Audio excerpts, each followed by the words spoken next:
চলমান অস্থিরতার মাঝে পদত্যাগ করে দেশ ছেড়েছেন শেখ হাসিনা। ঠিক এই আবহেই এলআইসির তরফে একটি বড় ঘোষণা করা হয়েছে। শেখ হাসিনা দেশ ছাড়তেই এলআইসি কিন্তু একটি বড় নির্দেশ জারি করেছে। ইতিমধ্যে এই সংস্থার তরফে জানানো হয়েছে যে এলআইসি বাংলাদেশে তাদের অফিস আগামী ৭ই আগস্ট পর্যন্ত বন্ধ থাকবে। ঢাকা থেকে পাওয়া খবর অনুযায়ী গত ২ দিনে বাংলাদেশের বিভিন্ন স্থানে নিরাপত্তা বাহিনী ও সরকার বিরোধী বিক্ষোভকারীদের মধ্যে ভয়াবহ সংঘর্ষে শতাধিক মানুষ নিহত হয়েছেন। ইতিমধ্যেই এলআইসি জানিয়েছে যে বাংলাদেশে বিরাজমান সামাজিক রাজনৈতিক কারণে এলআইসি বাংলাদেশি লিমিটেডের অফিস ৫ই আগস্ট ২০২৪ থেকে ৭ই আগস্ট ২০২৪ পর্যন্ত বন্ধ থাকবে।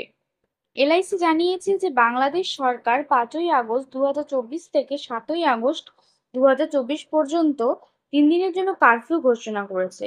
এই প্রসঙ্গে জানিয়ে রাখি যে বিতর্কিত চাকরি কোটা স্কিমের বিরুদ্ধে গত মাসে বাংলাদেশে শিক্ষার্থীদের বিক্ষোভ শুরু হয়।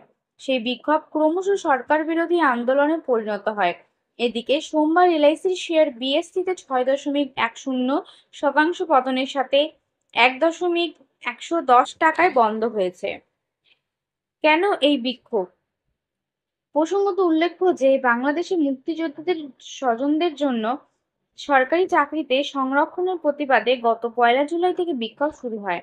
এর আগে গত ৫ই জুন মুক্তিযোদ্ধাদের পরিবারের জন্য সংরক্ষণের ব্যবস্থা পুনর্বহাল করার নির্দেশ দেয় ঢাকা হাইকোর্ট। আর এই নির্দেশের পরেই সারা দেশে সংরক্ষণ নিয়ে বিক্ষোভ শুরু হয়েছিল, যা পরে রীতিমতো বিদ্রোহে পরিণত হয়। মিডিয়া রিপোর্ট থেকে প্রাপ্ত তথ্য অনুযায়ী এই বিক্ষোভের ফলে বাংলাদেশে এখনো পর্যন্ত ৩০০ জনের মৃত্যু হয়েছে। এই মত অবস্থায় নিহতদের জন্য বিচার চেয়ে এবং শেখ হাসিনার পদত্যাগের দাবিতে এই বিক্ষোভ চলছিল।